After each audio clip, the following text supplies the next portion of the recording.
오늘 우리에게 주시는 하나님 말씀은 사무엘상 30장 1절부터 10절까지 말씀입니다. 사무엘상 30장 1절부터 10절까지의 말씀입니다.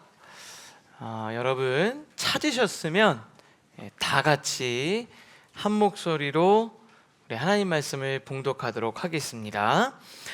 다윗과 그의 사람들이 사흘 만에 시글락에 이른 때에 아말렉 사람들이 이미 네겝과 시글락을 침노하였는데 그들이 시글락을 쳐서 불사르고 거기 있는 젊거나 늙은 여인들은 한 사람도 죽이지 아니하고 다 사로잡아 끌고 자기 길을 갔더라.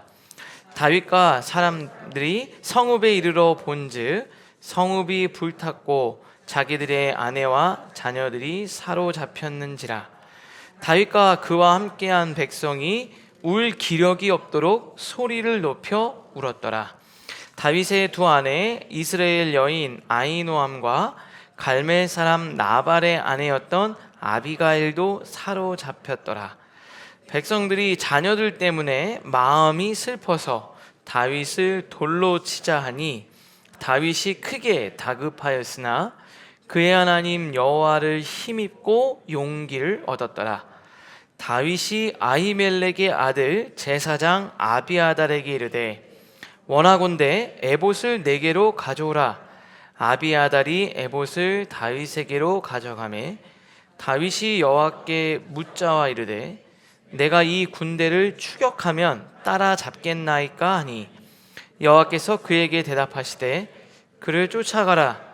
내가 반드시 따라잡고 도로 찾으리라. 이에 다윗과 또 그와 함께한 600명이 가서 부솔 시내에 이르러 뒤떨어진 자를 거기 머물게 했으되 곧 피곤하여 부솔 시내를 건너지 못하는 200명을 머물게 했고 다윗은 400명을 거느리고 쫓아가니라. 아멘. 영국의 신학자이면서 역사학자인 토마스 풀러라는 사람이 이런 말을 했대요. 여러분들 많이 들어본 이야기인데 항상 가장 어두운 순간은 새벽이 밝기 직전이다. 우리 이런 말을 종종 하죠. 동트기 직전이 가장 어둡다. 그래서 제가 이 말을 한번 이게 정말 과학적으로 맞는지 좀 찾아봤더니 해 뜨기 직전이 꼭 가장 어두운 건 아니라고 하더라고요. 네. 근데 이게 신앙의 여정 그리고 인생의 그런 시간 속에서 이 말은 정말 맞는 말인 것 같아요. 우리가 부활의 기쁨이 있기 전에 십자가의 고통이 있었잖아요. 그리고 삶이 뭔가 회복되고 하나님의 역사가 일어나기 직전에 우리의 삶이 가장 고요하고 아무 일도 일어나지 않을 것 같고 가장 기쁨을 절망하게 되는 걸 보면은 이 말은 신앙적인 어떤 진리를 담고 있는 고백적인 언어라고 생각이 듭니다.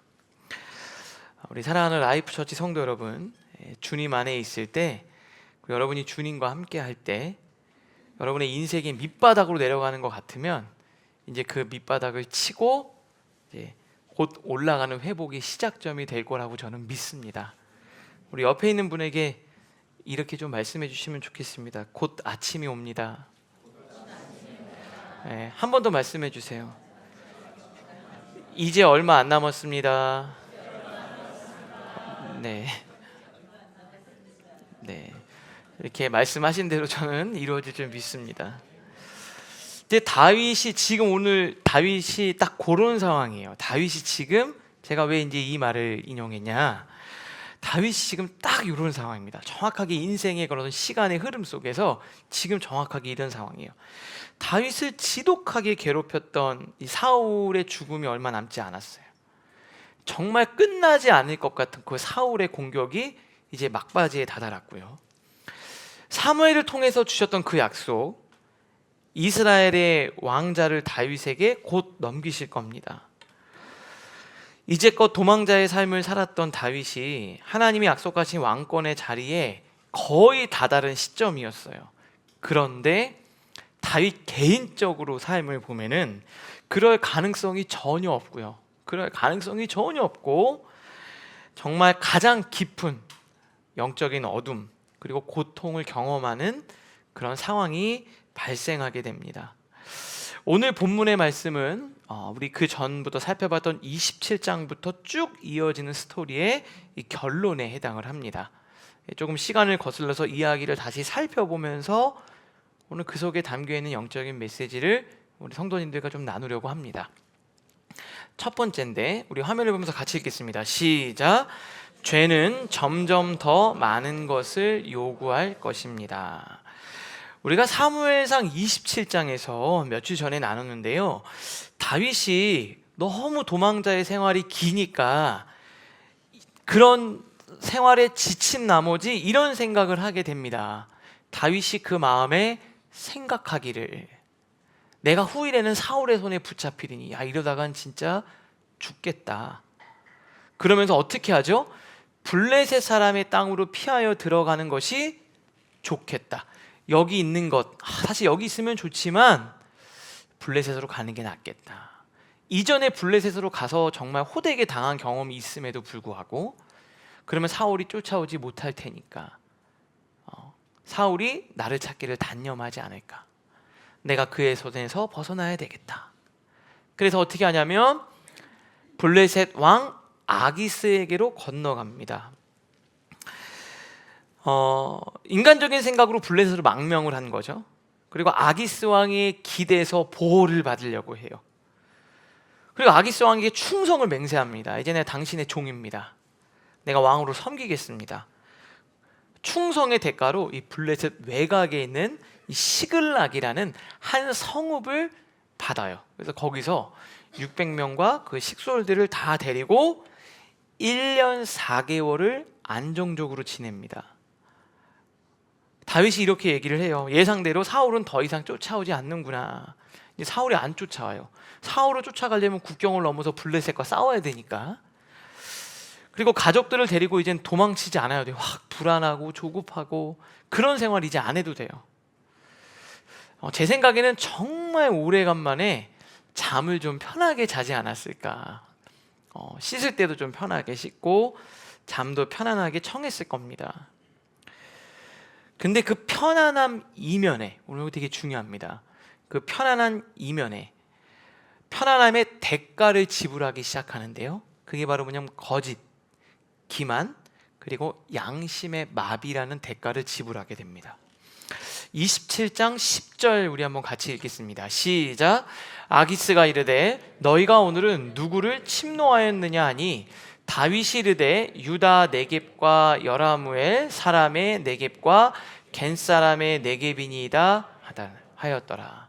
아기스가 묻는 거죠. 자, 오늘은 누구를 공격했냐 이렇게 묻는 거예요. 그러니까 다윗이 뭐라 그래요? 유다 사람. 뭐라 그러는 겁니까? 우리 옛날에 이스라엘, 우리 동족 유다를 내가 공격해서 이걸 다 탈취해왔습니다 하고 아기스 왕에게 갖다 바치는 거예요. 그런데 사실은 유다를 공격한 게 아니라 이방 족속들, 아말렉이나 그 주변에서 지나가는 나그네들을, 지나가는 사람들을 공격해서 그들로부터 물건을 빼앗고 유다, 이스라엘을 공격했습니다 라고 거짓말로 이야기를 하는 겁니다. 근데 거짓말이 들통나면 될까요, 안 될까요? 그 마을에 사람이 남으면 안 되잖아요. 그래서 그 거짓말이 들통나지 않도록 어떻게 했냐? 한 사람도 살려주지 않았어요. 그 마을을 공격하면 그냥 무고하게 민간인들을 죽이는, 거짓말을 해야 됐고요, 왕을 기만했고요, 그리고 양심의 마비가 찾아오기 시작했습니다. 그러니까 안정적인 삶의 대가를 계속해서 반복적인 거짓말, 그것을 무마하기 위한 신앙적 양심에 반하는 행동을 계속하게 된 거예요. 마음이 되게 불편했을 것 같아요, 다윗이. 근데 급기야는 진짜 하지 않으려고 했던, 내가 이것만큼은 지키고 싶었던 것까지 아기스 왕이 요구하기 시작을 합니다. 그게 바로 뭐냐면 조국을 향해 칼을 겨누게 되는 거예요. 28장 1절과 2절인데 우리 화면을 보면서 같이 읽겠습니다. 시작. 그때 블레셋 사람들이 이스라엘과 싸우려고 군대를 모집한지라. 아기스가 다윗에게 이르되 너는 밝히 알라. 너와 내 사람들이 나와 함께 나가서 군대에 참가할 것이니라. 다윗이 아기스에게 이르되 그러면 당신의 종이 행할 바를 아시리이다 하니 아기스가 다윗에게 이르되 그러면 내가 너를 영원히 내 머리 지키는 자를 삼으리라 하니라. 이게 계속해서 뭔가 나한테 요구하기 시작을 하는데 아기스가 급기야는 뭘 요구했냐면 이거예요. 지난주에 제가 블레셋과 이스라엘이 전쟁을 치른다고 했잖아요. 그러니까 다윗에게 이르는 거죠. 우리가 이스라엘과 싸우려고 이제 군대를 연합군을 모집을 하는데 너도 우리와 함께 해야 된다. 이렇게 얘기한 거예요. 그러면서 이제 너는 나를 지키는, 내 머리를 지키는 자가 되어서 나를 보호하고 나를 지키고 나를 지키기 위해서 이스라엘을 공격해야 된다. 이스라엘과 싸우는 전쟁에 참여를 요청한 거예요. 왕이 아기스 왕이 수족이 되기를 요구하죠. 여러분, 지금 여기서 굉장히 중요한 메시지를 우리가 발견할 수 있습니다. 죄는 반드시 대가를 요구하고요. 그 대가는 여러분이 처음 죄를 지을 때보다 훨씬 더 혹독합니다. 다시 말씀드릴게요. 죄는 반드시 대가를 요구하고요. 점점 더 많은 것을 요구해서 여러분이 생각하는 것보다 굉장히 많은 대가를 지불하게 만들어요. 그게 죄입니다. 다윗이 처음에는 아기스를 이용하려고 생각한 거예요. 다윗은 처음에 내가 이용하고 있다고 생각을 했을 거예요. 그런데 결국 아기스에게 이용당하고 끌려다니는 자신을 발견하게 됩니다. 그러면서 다윗은 정말 잘못 왔구나, 잘못 선택했구나, 큰일 났구나, 그렇게 생각을 하게 됩니다. 시간이 흐를수록 아기스의 말에 따라서 자기가 이리저리 조종당하고 있는 모습을 보는 거예요. 여러분 잘 보세요. 죄가 처음엔 내가 죄를 통제하는 것 같아요. 내가 죄를 통제하는 것 같아요. 잠깐 한 번 정도만 내가 이렇게 하고 내가 필요할 때 잠깐만 이용하는 것 같거든요. 그런데 어느새 죄가 나를 조종하게 돼요. 그리고 나중에는요, 죄가 나의 멱살을 잡고 끌고 다녀요. 우리는 죄에게 질질 끌려다니게 돼 있다, 이 말입니다. 여러분들도 오늘 이 이야기를 들으면서 내가 그런 모습이지 않을까? 여러분의 삶을 한번 돌아보실 수 있기를 바랍니다.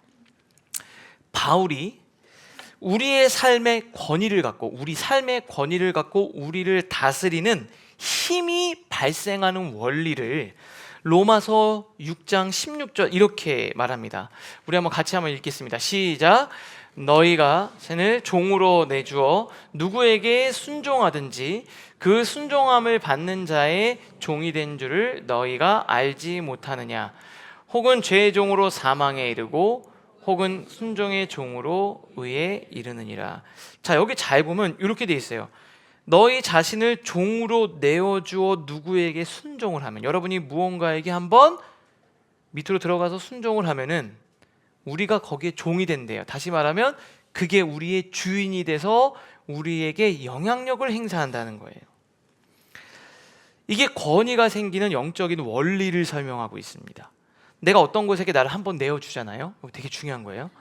나를 한번 내어주면 그게 나를 지배하고 다스리는 힘을 갖게 된다, 그 말입니다. 예수님도 똑같이 이렇게 말씀을 하셨어요. 요한복음 8장 34절 한번 읽겠습니다. 시작. 진실로 진실로 너희에게 이르노니 죄를 범하는 자마다 죄의 종이라. 죄를 지면 죄를 진 거지 죄의 종이 된다 그랬어요. 여러분이 죄를 지면 그 죄가 여러분을 끌고 다닌다니까요. 내가 죄에게 한번 순종을 하잖아요. 그러면 종으로 들어가는 거예요. 그리고 죄는 멈추지 않고 여러분에게 더 많은 걸 요구하고요, 여러분의 더 깊은 통제를 시도하려고 합니다. 내가 죄를 컨트롤한다고 생각을 해요, 처음에는. 근데 나중에는 죄가 여러분을 조종하고 있어요. 그게 죄의 속성입니다. 근데 여러분, 알면서도 왜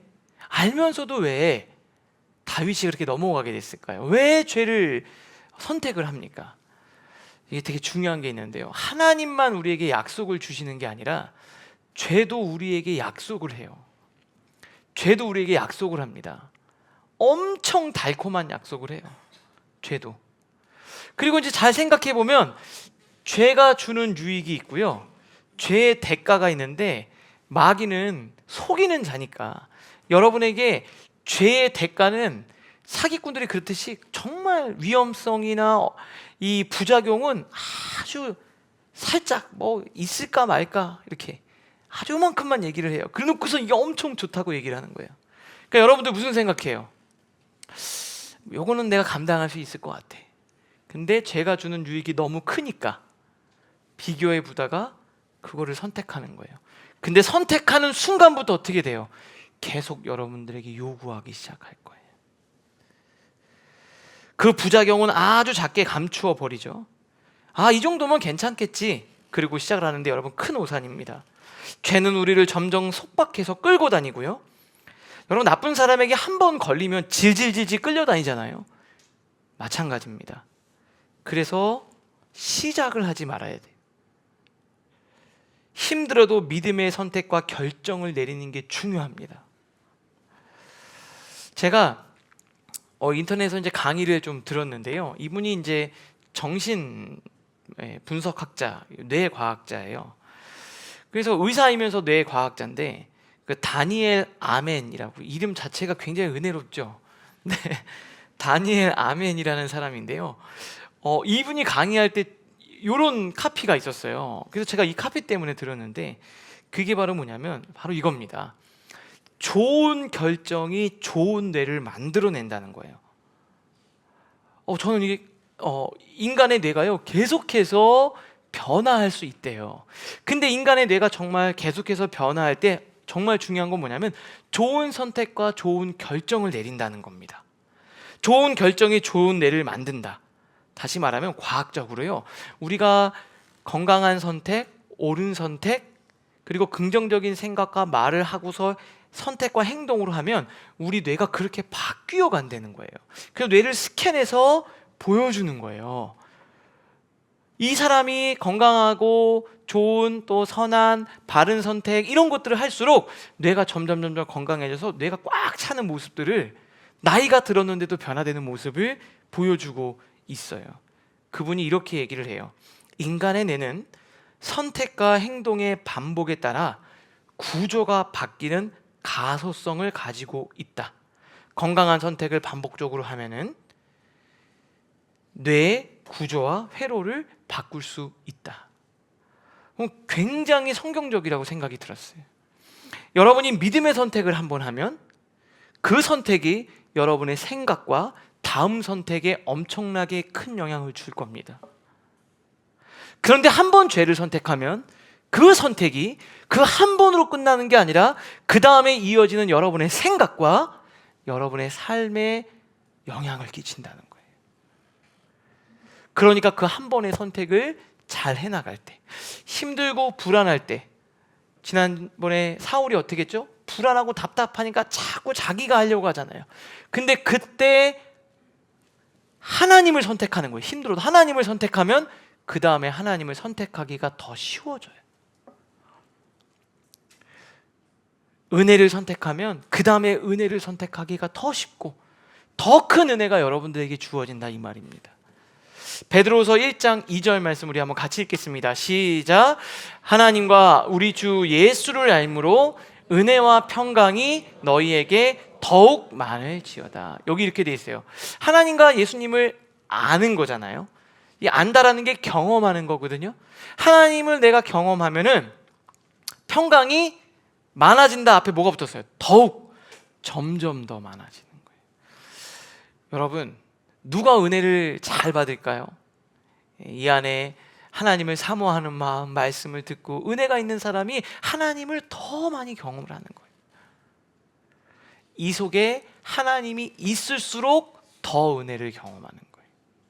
근데 사실 하나님을 은혜가 필요한 사람들이 있는데 그 사람들이 더 은혜를 많이 받아야 되는데 참 신기하게도 하나님을 사모하는 우리 말씀 이 안에 있는 사람이 하나님의 은혜를 더 경험하게 돼요.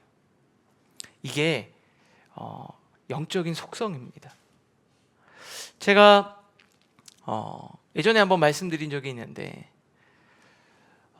토요일날 설교를 준비하려고 카페를 제가 갔어요. 근데 그 카페에 조그만 카페인데 그날따라 이 옆에 외국인이 앉아 있는 거예요. 영어로 막 대화를 해요. 근데 아무 소리도 안 들리는 뭐 영어로 얘기하는데 더 설교가 집중이 되는 거예요. 그러더니 한 1시간 정도 있다가 가셨어. 그리고 나서 조금 있다가 젊은 엄마들 둘이 왔는데 두 분이 막 대화를 하는데요, 저도 모르게 계속 듣는 거예요. 왜냐하면 남편 험담을 하더라고. 근데 약간 나도 뜨끔한 거예요. 근데 제가 그때 되게 놀라운 걸 알았어요. 이 얘기는 너무 잘 들리는 거예요. 근데 여기는 하나도 안 들리는 거예요. 그때 제가 뭘 알았냐면, 내 속에 영어라는 언어 자체가 없으니까 안 들리는구나. 그런데 한국어가 있고 더군다나 컨텍스트라는 그 상황적인 경험까지 나한테 있으니까 너무 잘 들리는 거예요.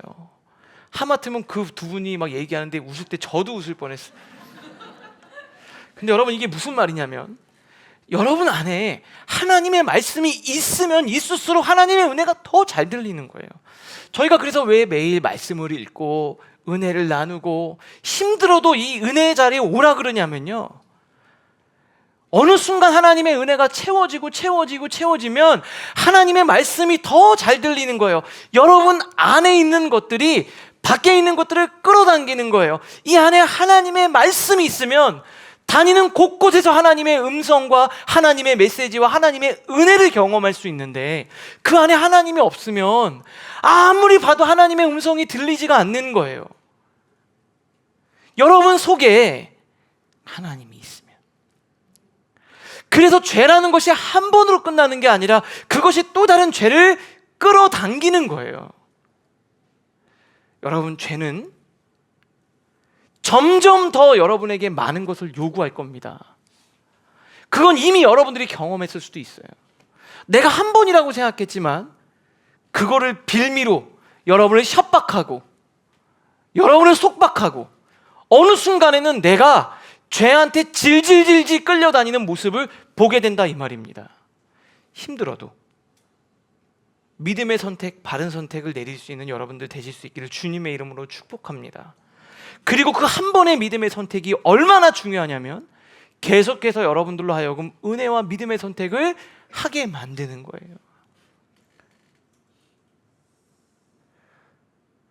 저는 봐요, 은혜가 들어오니까요, 은혜를 더 받으시는 거예요.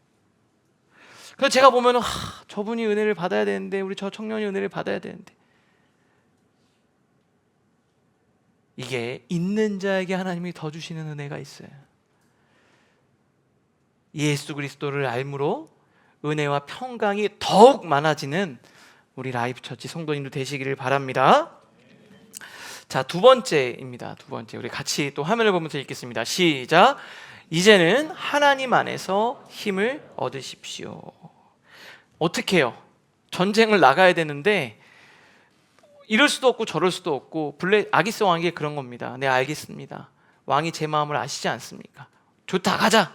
그리고 전쟁을 딱 가는데 이제 블레셋 방백들이 있잖아요. 그 연합체니까. 그래서 이제 딱 다윗이 오니까 사람들이 막 수근수근 하는 거예요. 아니, 얘를 왜 데리고 왔냐고. 얘는 이미 저기 이스라엘에서부터 나와가지고 내 부하가 되기로 했다. 아무리 얘기해도 쟤들이 안 믿는 거예요. 불안하다 이거죠. 전쟁을 치르다가 배신하면 어떻게 하냐. 그랬더니 다윗이 저는 그러지 않을 거다 이렇게 막 얘기를 했는데, 사람들이 데리고 가면 안 된다 그러니까 블레셋 신하들 방백들이 반대해서 정말 다행스럽게도 전쟁에 참여하지 않게 됐어요. 다윗은 정말 왜 나를 못 믿으십니까? 막 억울한 표정을 짓지만 속으로 너무 좋았겠죠. 그래가지고 이제 다시 시글락으로 돌아왔어요. 3일을 쭉 이동해서 돌아왔는데 돌아오고 나서 너무나도 충격적인 사실에 망연자실하게 됩니다. 우리 30장 1절 2절 같이 읽겠습니다. 시작. 다윗과 그의 사람들이 사흘 만에 시글락에 이른 때에 아말렉 사람들이 이미 네겝과 시글락을 침노하였는데 그들이 시글락을 쳐서 불사르고 거기에 있는 젊거나 늙은 여인들은 한 사람도 죽이지 아니하고 다 사로잡아 끌고 갔더라. 잠깐 자리를 비웠는데 그때 아말렉이 와서 시글락을 공격해가지고요, 가족들을 다 데리고 간 거예요. 3절에 보니까 다윗과 그의 사람들이 성읍에 이르러서 딱 보니까 성읍이 다 불탔고 자기 아내와 자녀들이 다 사로잡혀가서 한 명도 없는 거예요. 근데 얼마나 당황했을까요? 왜냐하면 이 아말렉이라는 애들은 한 곳에 거주지가 있는 게 아니라 약탈하고 이동해서 좀 살다가 딴 곳으로 옮기고 하는 거예요. 사실 얘네들을 찾는 거는 진짜 사막에서 반을 찾는 거랑 똑같은 거예요. 정말 어려운 일이거든요. 그래서 얼마나 망연자실했는지 사람들이 울 기력이 없을 정도로 울었다라고 그렇게 이야기를 합니다. 근데 너무 답답하고 슬프니까 이 분노가 어디로 향하냐면 다윗에게로 향한 거예요. 그래서 다윗을 죽이려고 하면서 달려들었습니다. 백성들이 자녀들 때문에 마음이 슬퍼서 다윗을 돌로 치자 하니 다윗이 크게 다급하였으나 그의 하나님 여호와를 힘입고 용기를 얻었더라. 전 이걸 보면서 다윗이 정말 마음이 아팠을 것 같아요. 이 공동체가 그래도 웬만한 위기에서는 흔들린 적이 없었거든요. 밖에서는 힘들었지만 자기들끼리는 끈끈했어요. 그리고 이 사람들 어떤 사람들이냐면 환난당한 자, 원통한 자, 억울한 자였어요. 어디 가서 끼지도 못하는데 다윗이 그들을 다 걷어준 거예요. 그리고 끝까지 책임져 줬어요. 근데 지금 자기가 한번 실수했다고 다윗을 죽이려고 달려드니까 다윗이 마음이 얼마나 아팠을까. 내가 그렇게 챙겨줬는데 결국 이 한 번의 이 일로 나를 죽이려고 나를 달려드나. 여기 보면 자녀들 때문에 마음이 슬퍼서 다윗을 돌로 치자, 다윗을 죽이자, 이거 다윗 때문이다 라고 이야기를 하는 겁니다. 배신감도 들었을 거고 서운하기도 했을 거고 이해도 되지만 마음은 너무 힘들었을 거예요. 여러분, 이게 되게 중요해요. 사람들은 좋을 때 좋은 겁니다.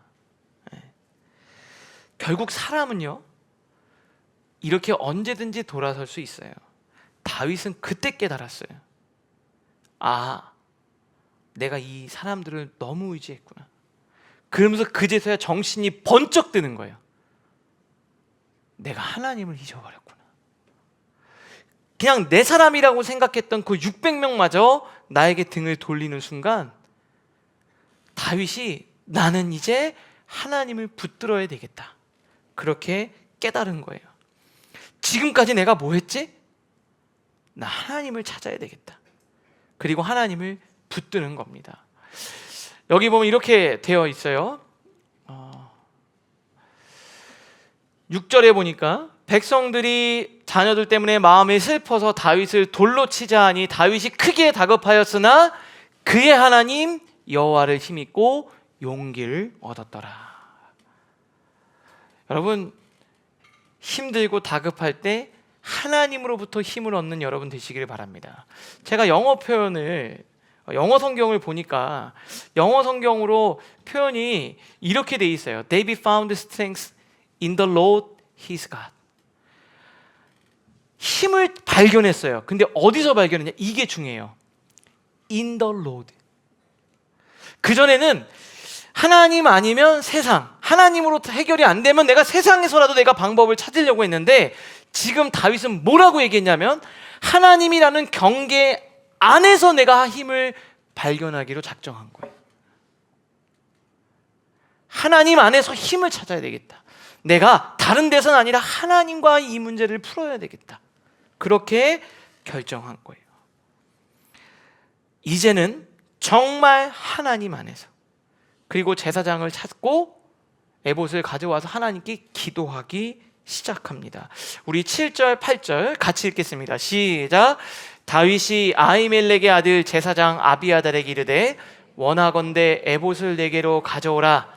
아비아달이 에봇을 다윗에게로 가져가매 다윗이 여호와께 묻자와 이르되 내가 이 군대를 추격하면 따라잡겠나이까 하니 여호와께서 그에게 대답하시되 그를 쫓아가라. 내가 반드시 따라잡고 도로 찾으리라. 아멘.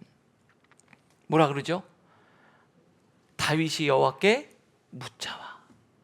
그 전까지는 하나님께 물었다는 얘기가 없어요. 27장 블레셋으로 건너가야 되겠다고 생각한 그때부터 지금까지 1년 4개월을 편안하게 있었잖아요. 그쵸? 그때까지 기도했다란 말이 단 한 번도 없어요. 1년 4개월을 다윗이 기도를 안 하고 지낸 거예요. 여러분 기도 안 한 지 얼마나 되셨어요?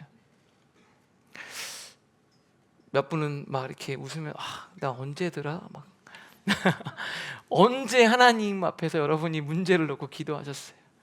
언제세요? 옆에 있는 분 한번 봐주세요. 너 언제 기도했니? 여러분 다윗이 1년 4개월 동안 기도 안 했어요. 근데요 이런 위기가 생기니까 그제서야 정신이 든 거예요. 야, 나 하나님께 기도해야 되겠다. 여러분 지금 정신이 번쩍 드세요? 우리 기도해야 됩니다. 하나님 안에서가 아니라 밖에서 답을 찾았는데 이제 하나님 안에서 In the Lord, His God, 하나님 안에서 답을 찾는 거예요. 하나님이 일하실 겁니다. 다윗과 사울의 차이점이 그거예요. 사울은 답을 찾는데 하나님이 안 하시면 하나님 말고 다른 데서도 답을 찾으려는 사람이었어요. 근데 지금 다윗은 어떻게 해요?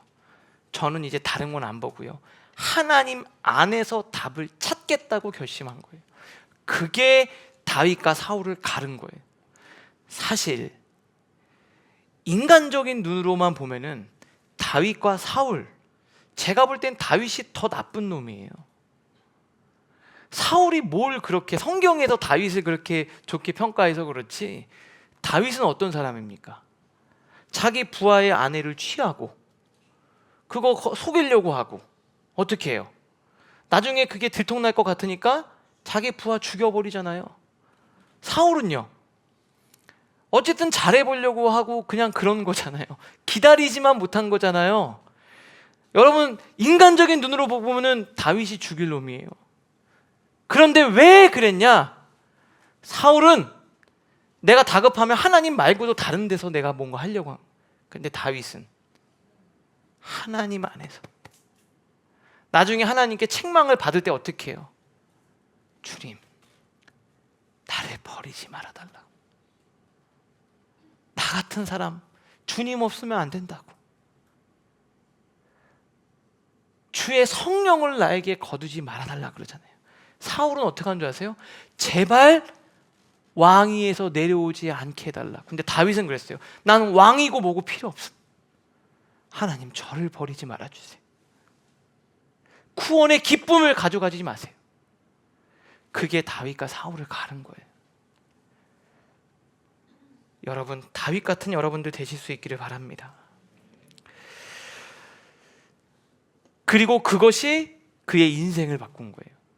여러분 다급할 때, 그리고 정말 막막할 때, 여러분 실제로 제가 우리 성도님들 보면은 언제 기도를 제일 열심히 하냐? 언제 기도를 제일 열심히 하는 줄 아세요? 가능성이 좀 있을 때. 아니요, 진짜 그래요. 가능성이 있을 때 막 기도를 열심히 해요. 제 청소년부 때 우리가 고등부 했었는데요, 수능 시험 막 이렇게 딱 지금 막 기도를 막 진짜 열심히 해요. 그리고 마지막에 그래 막 울면서 회개해요. 우리가 진짜 이때만 기도하지 말고 아예 인생을 놓고 기도해야 된다 그랬는데 수능 시험 딱 끝나면 그 다음부터 안 오셔. 여러분들도 막 그런 거예요. 가능성이 있을 때 막 기도를 하는데 가능성이 없으면 다 사라지면 어떻게 돼요? 기도 안 해요. 근데 제가 놀라운 걸 봤어요. 어떤 분은요, 진짜 다급하고 큰 문제가 생길 때 더 하나님을 붙드는 사람을 봤어요. 그런 청년을 제가 봤어요. 그 청년은 지금 놀랍도록 하나님이 그 친구를 쓰고 계세요.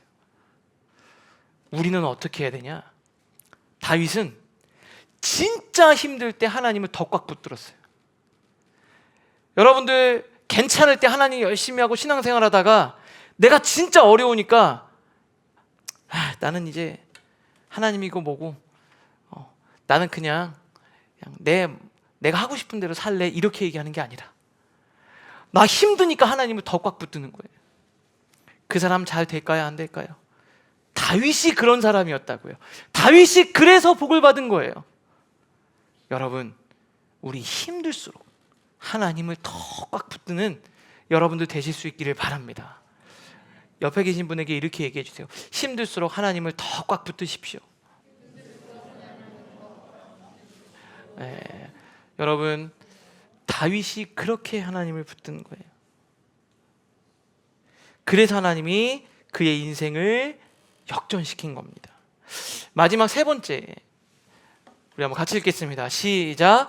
막막할수록 하나님이 기뻐하시는 일을 하십시오. 그래서 하나님께 기도를 시작한 거잖아요.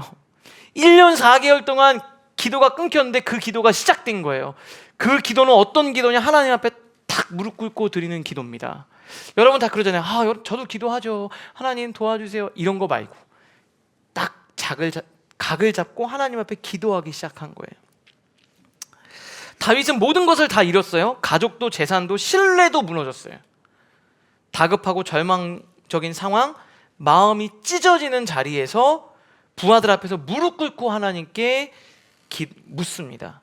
8절인데요.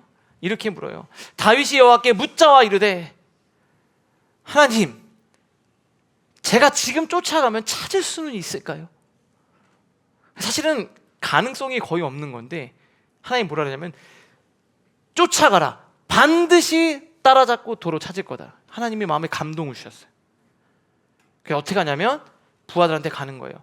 내가 기도했는데 하나님이 우리가 찾고 우리 가족들을 다시 되찾아올 거라고 말씀해 주셨다. 한 번만 더 믿어달라고. 그러니까 진짜 다윗에게 막 달려들었던 사람들이 지금 어쨌든 다윗이 한 말, 그 말을 믿을 수밖에 없잖아요. 한번 할 때까지 해보자. 그래서 다윗과 함께 아말렉을 쫓아서 추격을 하러 나섭니다. 한 번만 우리 믿어보자. 하나님의 말씀을 믿어보자.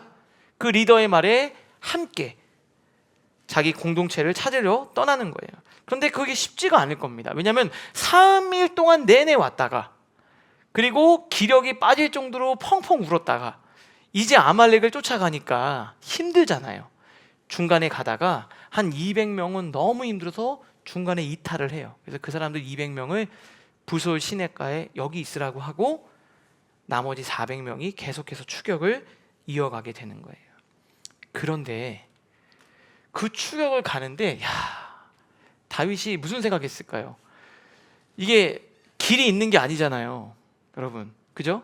광야로 가면 어때요? 부솔 시내를 딱 건너면 들판이 있는데 가면서 어디를 가나 옆에서 알고 가는 거냐 막 이렇게 물어볼 수도 있고, 저도 우리 공동체를 이끌고 이제 목회를 가는데 가끔 그럴 때가 있거든요.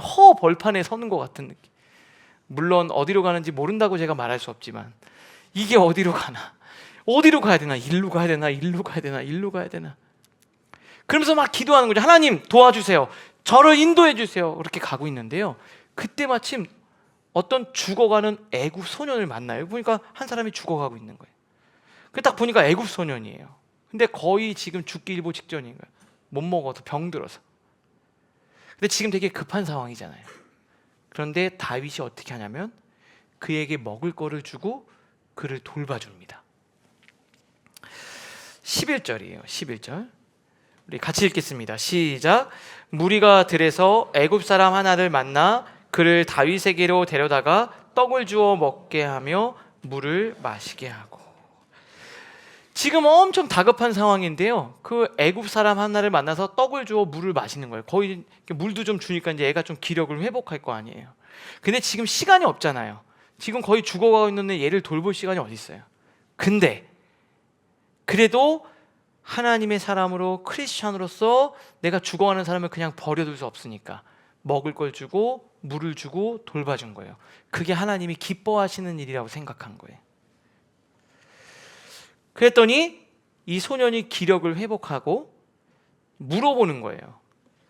근데 그 입에서 놀라운 말이 나옵니다. 13절에 보니까 다윗이 그에게 이르되 너는 누구에게 속하였으며 어디서 왔느냐? 너 어디 출신이고 어디서 왔느냐? 그랬더니 이렇게 얘기해요. 나는 애굽 소년이요 아말렉 사람의 종이었습니다. 아말렉? 사람들이 막 갑자기 모여드는 거예요. 사흘 전에 병이 들었는데 얘를 데리고 쓰다가 병 들었으니까 야 귀찮아 버려 이러고 버린 거예요. 아말렉 사람들이. 주인이 저를 버렸습니다. 그러면서 이렇게 얘기를 해요. 우리가 그렛 사람의 남방과 유다에 속한 지방과 갈렙 남방을 침노하고 시글락을 갑자기 사람들이 시글락 이렇게 되는 거예요. 여러분 제가 말씀드렸잖아요. 아말렉을 찾으려면 사막에서 반을 찾는 것보다 어려워요. 360도 어디로 가야 되는지 모르는 상황에서 지금 한 사람을 야 얘를 도와줄까 말까 다윗이 도와주자 그랬겠죠. 그죠? 근데 사람들이 뭐라 그래요? 지금 우리 한시도 급한데.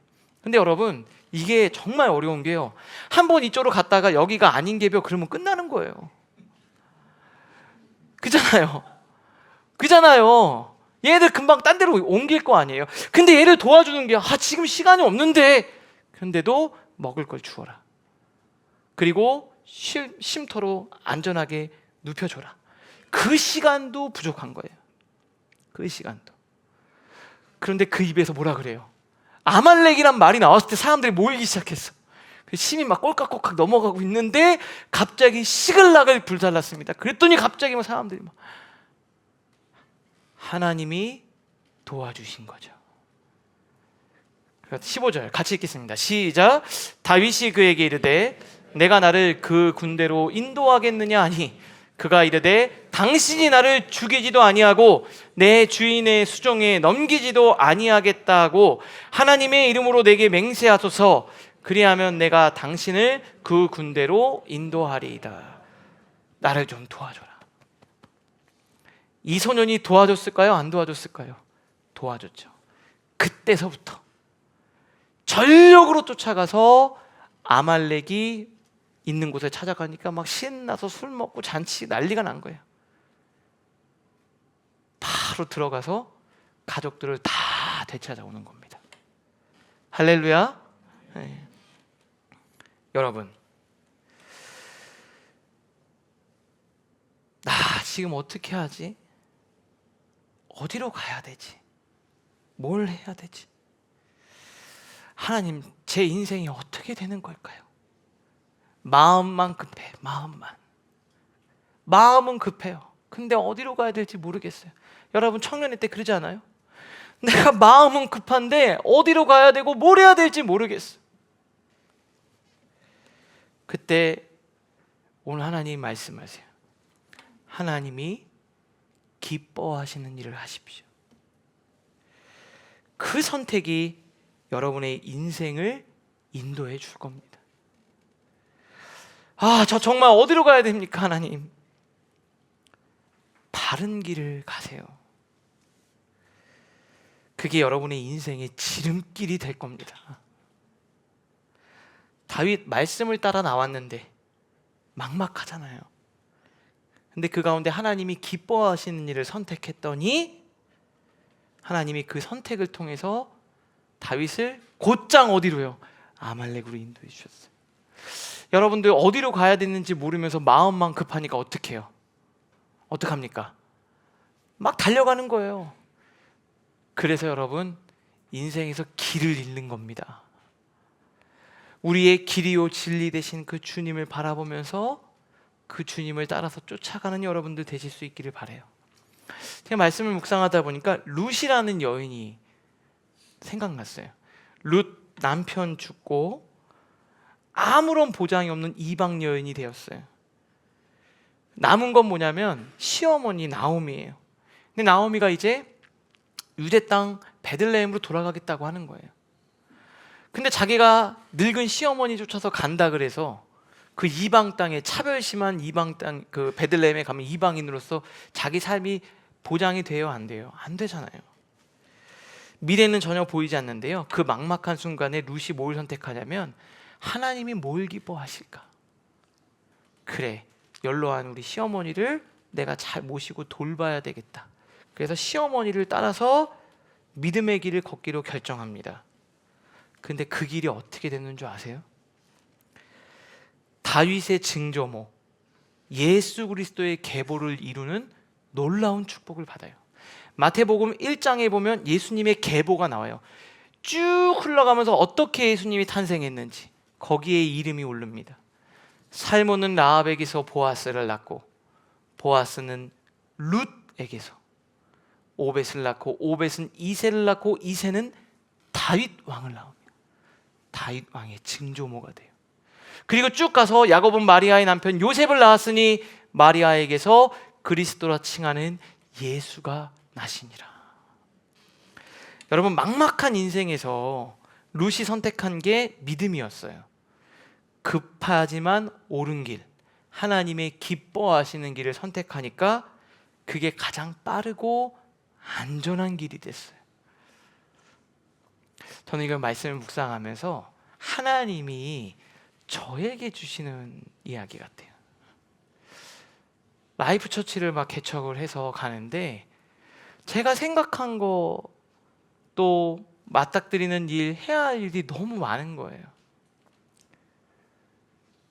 우리 너무나도 준비되어져 있는 것도 많이 없고요.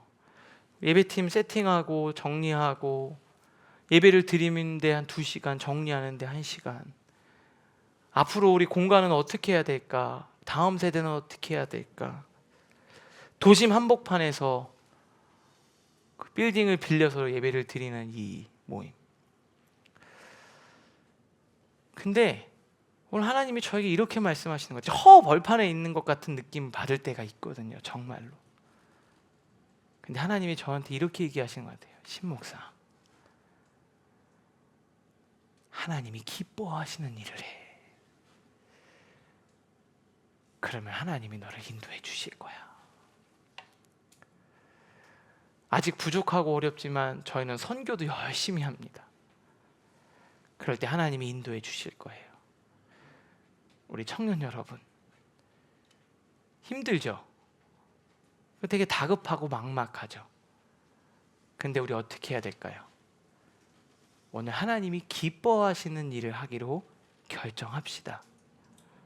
하나님이 여러분을 인도해 주실 거예요.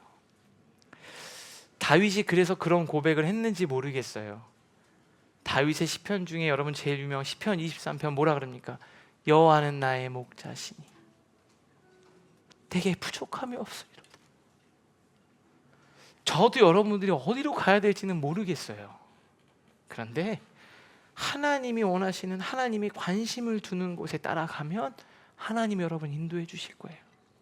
사망의 음침한 골짜기로 다닐지라도 해를 두려워하지 않는 것은 하나님 우리를 인도하신다니까요. 하나님 안에서 힘을 얻고 오늘도 그 주님 쫓아가는 여러분들 되시기를 주님의 이름으로 축복합니다.